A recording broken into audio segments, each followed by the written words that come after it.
Hello, boys and girls, and welcome to another episode of the Iron Meditation, the Art of Living and Lifting podcast. I'm your host, Coach Michael. So, in previous two chapters, I've theorized about the self-sabotage, about the habits that deter us from our path, and I've shared a little bit of practical stuff like the obvious one, having a plan and preferably having somebody else to make that plan for you, because it makes it just hard for us to pivot from that plan merely because we still act and behave like kids when we need to look into the eyes of that other person and give them an answer. Why did you pivoted, changed, or did not do what I prescribed? And it's better to be honest and genuine. And while mostly it is not so and we're just full of bullshit, then the chances for us to succeed completing that plan, even not to its fullest, are much higher. And the making list. So like everything, if you're following my podcast long enough, I've been talking about these tools over and over because like in lifting, like in training, there are only 6 exercises and 6 basic human movements. We have 7 colors, we have 7 notes, and we create art, music, a body and performance just from doing these. So like there are no magic tricks. Anyway, today is a practical episode because I'm going to share with you 3 tools I use to hunt down and kill the motherfuckers that sit within me and trying to sabotage me, because like you, I'm a human with life, with needs, with traumas, and with all the package that to deter myself from where I'm going. Alright, so personal experience first, and let's get the show on the road. So practical tool number 1 is a question: what am I supposed to do now? This powerful tool is created to bring you to the present moment and do the thing that you need to do now. Personal case study: today I was hanging laundry and suddenly I get an urge for a cigarette. Now rarely I enjoy smoking from time to time a very thin cigarette, more for the smoke, not for everything else. And suddenly with this came the notions of overall stress and stuff my life don't turn into, which is perfectly normal because we have thoughts and many of them, and it's okay, we're humans. The difference is whether we act upon these thoughts. Anyway, when the urge came, I stopped because it was like out of nowhere, and I asked myself, wait a minute, what do I need to do now? And to do now, I needed to go and record this episode and edit the graphics for the podcast on Canva. Basically, I needed to do the boring, dull shit that nobody wants to do, but everybody wants to succeed. Okay, and this is boring, dull shit. This is what makes small steps into eventually, all right, getting to the point I want to be.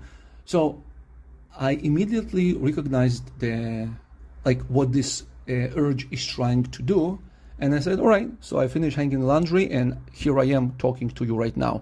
Now please pay attention. The urges that you will have are minor ones, like let's make a coffee, maybe I need to go to a toilet. Oh, I just remembered that there is something insignificant I forgot in my car, and I just now it's urgent, need to go. Okay, it will be minor stuff that is really easy to miss.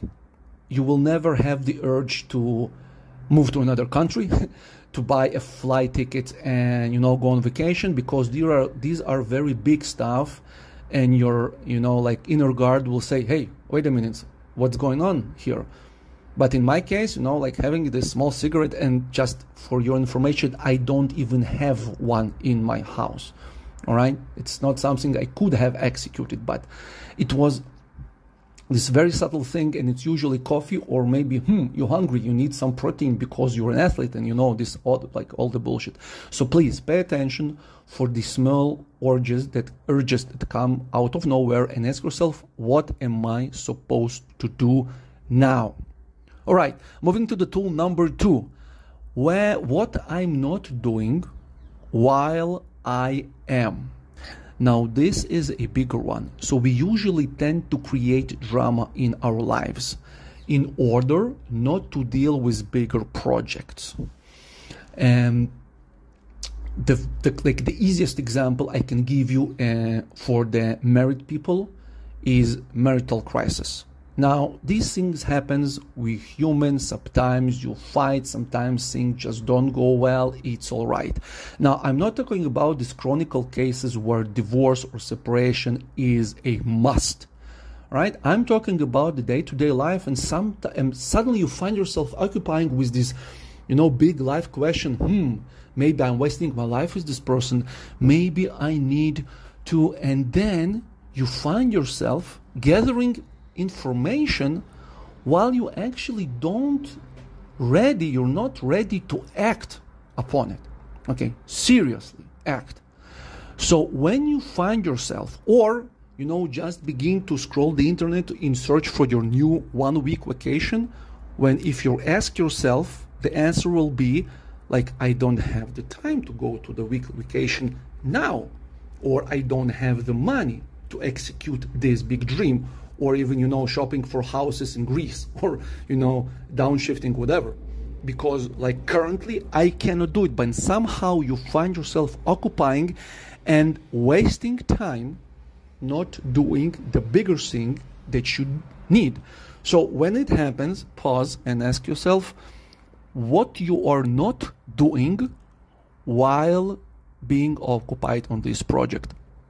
Again, my own case, I do want to do a downshift in another country later because I have small kids. It's not the time for me, but the urge is, instead of helping me, sabotages me, because it's really easy for me to fall and plan and gather information which may probably become irrelevant if in half a year to year time, because I'm not intend to move within a year, right? And instead of doing the bigger project that is finishing writing the stuff for my website, finishing my programs, actually things that will bring me money and the possibility to make the downshift, I'm not doing. And here we come again to the dull and boring stuff that nobody wants to do, but everybody wants to be successful. So this is the tool number 2. Ask yourself what you are not doing while doing this absolutely insignificant for this time being project.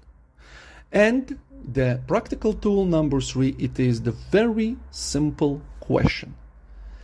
The next action that I am about to do will A, move me forward, okay, toward my goals, obviously.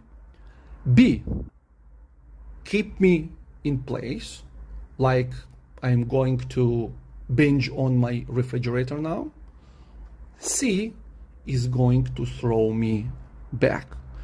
So, for example, the C is like, instead of doing my practice that I was prescribed by my coach, I'm going to do another stuff, injure myself, and completely ruin the preparation I had been doing. So the moment you have the urge, stop for a second. And again, it takes practice like everything, and ask yourself, are you A, going to move forward? Then you execute. Are you B, going to step in place? And why should you? Or C, you're going to throw yourself back 1, 2, or maybe 10 steps. So here you go.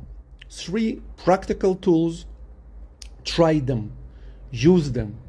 It will take time, it will take practice. It is not intuitive, but it works and it creates tremendous, beautiful change in your life. Enjoy.